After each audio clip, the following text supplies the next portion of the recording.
are back in part B of this video on your maintenance. As you can see, I got sitting on my bench T-Rex 600. This is a nitro heli, it's not electric. But the maintenance on the helicopters are going to be basically the same rules apply for electric or nitro. But the one thing I got to stress right off the bat is anybody that's flying helicopters should know that maintenance is the utmost importance on these things. Maintenance and inspection both. Too many little pieces, too many nuts and bolts and screws and what have you, that can just, one little thing can let loose and you're going to lose a heck of an investment on a model. But let me go over what I do for maintenance of my helicopters after I fly them. Now, like I said, in airplanes, I do the maintenance about every 25 to 50 flights. On a helicopter, once I hit 10 flights, I inspect them. There's no two ways about it. I do a pre-flight on every flight, which I inspect, the leading edges of the rotor blades, tail blades, paddles. I do a routine maintenance of the oiling, and about every 3 to 5 flights. But the first thing I do is, obviously, you're going to have to get the canopy off of there. Yeah, as you can see, scarlet gray, no other way. Yeah, I'm a Buckeye nut. You want to take off your canopy, and the obvious thing is you want to check every last connection, every last nut, bolt, screw that you have on this frame. You want to make sure everything's snug, tight, not stripped out, anything. One of the important things you need to watch for in helis is bow links. These links right here, like this one here is connected to your aileron. The way I inspect the balls is I first look at the ball link attaching to the control arm, make sure that the nuts aren't coming loose or anything. The next thing I do is I tug on that link to try to see if it just snaps off by hand pressure. If it doesn't, then you're in good shape. But you want to tug up and down, push back and forth, left, right, twist. You want it to where it doesn't feel sloppy. If that link feels sloppy at all, change it. You have no other choice on that, because that means it's coming loose, it's wearing out, and inevitably it's just going to cause a severe problem. And that severe problem, of course, could be just major crash. But you want to do that on all your servos. You want to do that to every link on your head. You want to make sure there's no slop, no play, no nothing in these things. If you have any doubt on any one of your ball links, change it out. That's just, that's just the safest bet that you can have with a helicopter. But just like the airplanes, you want to make sure all your screws and your servos are tightened down. You want to make sure your arm screws tightened down. You want to make sure the servo itself is tight. You want to just check over every last bolt that you have on the frame and make sure everything's down to where it needs to be. Nothing's backing out, getting loose, or anything. But you want to do that from top to bottom, left side, right side. You also want to do that to the bottom of the frame, to where you have, like this one here has the torque plate on it. You want to make sure all that's tight, motor's all tight, muffler's tight. You want to look at the landing gear itself, make sure your bolts aren't coming free from your landing gear. Check even your skids, make sure they're not rotating loose or anything, because if that gets turned, catches grass, just trying to take off, that could just cause a headache. Check your body mount posts, everything. You want to look at your fuel lines. You want to make sure they're not getting dry, cracked, split, starting to swell, getting gummy or anything like that. The other thing you want to inspect is make sure everything that you have in your radio gear is still snug down, still tight, not loose, not moving around or anything. Now this one here I don't have the receiver in, but the same rules are going to apply. Make sure your receiver's not going to move. This has the line 2-in-1, but I make sure my battery's secure, the regulator's secure. I inspect my connections to make sure they're not getting frayed, cracked, or anything like that, to where I have, might have a short on down the line or anything. And just on to the next step, you know, really from that. You just make sure you inspect everything. Now, the one thing you inspect on a helicopter is a swash plate. This I think is probably one of the most critical pieces of the heli by far, because everything rides right here. This whole heli is about this area of the machine. And I look at the swash plate, check the top and bottom portions of it, washout arms, bell hillers, everything. I just pull and inspect it. If it feels like you're getting loose, sloppy, bearings are kind of like you don't feel right, change out what you think you have to change out. The one thing I see a lot of people neglect even to try to inspect on a helicopter is not only they do inspect their blades, but they rarely inspect their feathering shaft. What I like to do is I take the blades off and make sure that these bolts inside of the feathering shaft are tight. If they are not tight, get them put back in, re-Loctite them, and you're good to go. Now, anybody that's got a helicopter knows one helicopter could have hundreds of screws in it.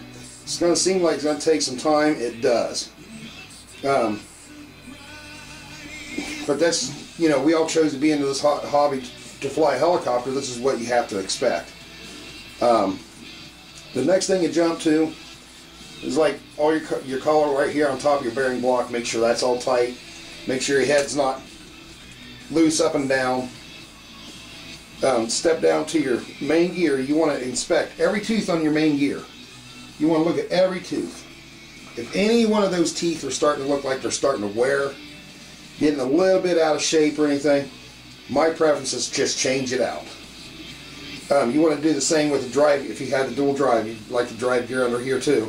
You want to do that with that also. You want to inspect your one-way bearing.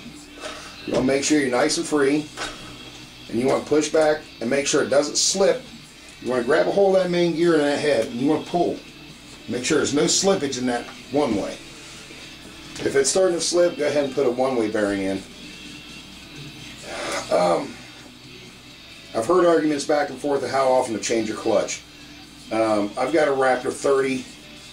I bought it used. The guy flew it literally to death. I haven't put a clutch in it yet.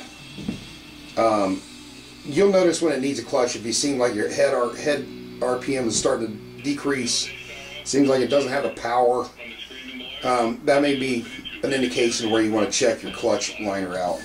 But you know, that involves you have to drop your engine out and everything just to do that. But if that's what you got to do, that's what you got to do.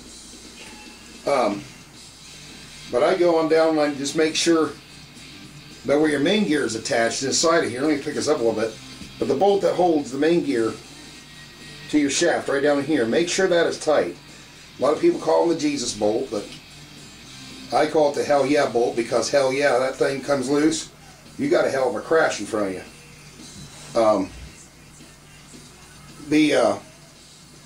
You know, make sure your one-way starter clutch is feeling good down there. You want it to engage.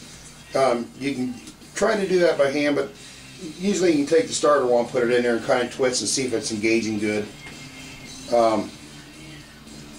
You know, like I said, we already covered your linkages.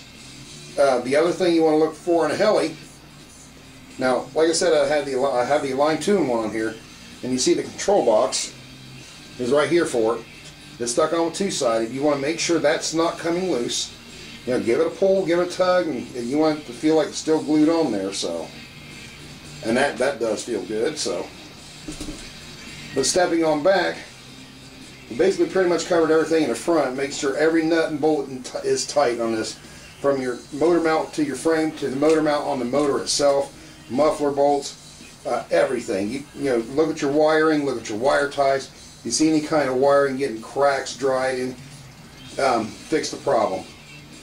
Now the one thing it's hard to do on some of your, especially like on the T-Rex, I like to inspect the belt for any kind of wear and tear.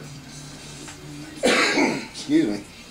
The belt you can see through here, and what you want to do is you want to rotate that around to where you can get an outside look at everything on the belt.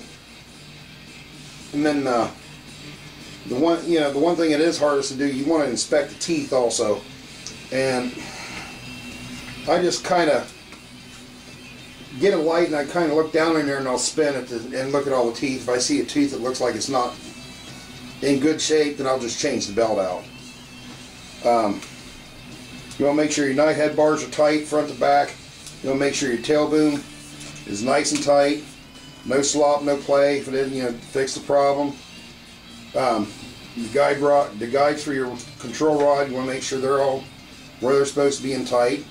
Now, one of the important things you need to check every so often is your gyro mounting. This has a GY401 on it. You want to take that gyro and pull. Just kind of pull up on it like that. If it looks like it's coming off, replace the tape. Just take the old tape off, clean it up real good, put new tape on there. And then that should be good. And of course, where your wiring is run, you want to make sure all that's not getting cut, frayed, or anything like that. Moving on back on the heli, I'm going to spin this baby around here. We're going to start looking at the tail. Here's your fin right here. This ain't, I'm not finished with this model quite, but you want to make sure you're tight here. You want to start inspecting your tail box. You want to do the same to your tail box. You want to remove your blades. You want to make sure that the bolts down the side of these grips are tight. You want to inspect your linkages and everything, your bearings and all.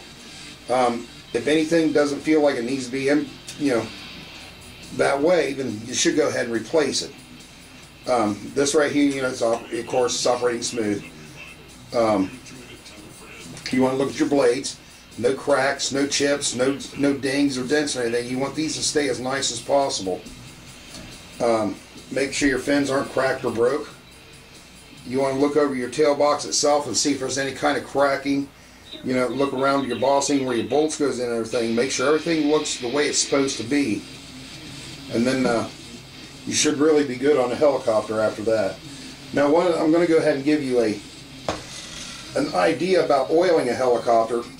I oil my tail about every 3 flights. And let me grab it here. Grab this.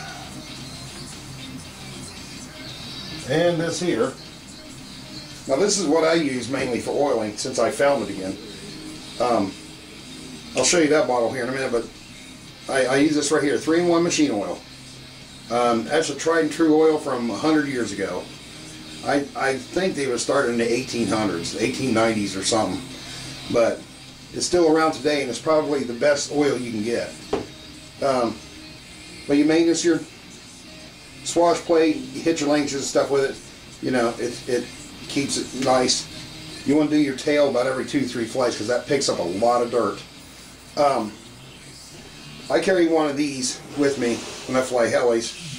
And if you have friends that smoke those vapor cigarettes, they got these bottles of oil that they use. When they empty out a bottle, you can clean that out. And this little top here you can pop off. You just fill it up with oil, and now you have a handy little oiler that's just perfectly almost non-spill. And then you can just reach in here and add a drop here and keep. It's just really handy for your flight box carry to the field with you. But in that short amount of time, I think we covered just about everything you need to really watch out for in helicopters. The main thing is you want to inspect your head all the time. You want to inspect your tail box all the time. You want to keep a close eye on your belt and your main gear. And if you feel anything is in, out of whack or anything, then please go ahead and change it. And that'll keep you from having to replace a lot of expensive parts on the heli. Well, this is Tim from TNT RC Nuts. If you like this video, like, subscribe, whatever. Hate me, I'm human. My wife's over there laughing. But we'll see you on the next video. I'm going to have some more coming up in the series on tips and tricks. And if there's anything that you think of you'd like to see on tips and tricks, put it down in the comments or whatever, and I'll see what I can do to make you a video. Until then, happy flying.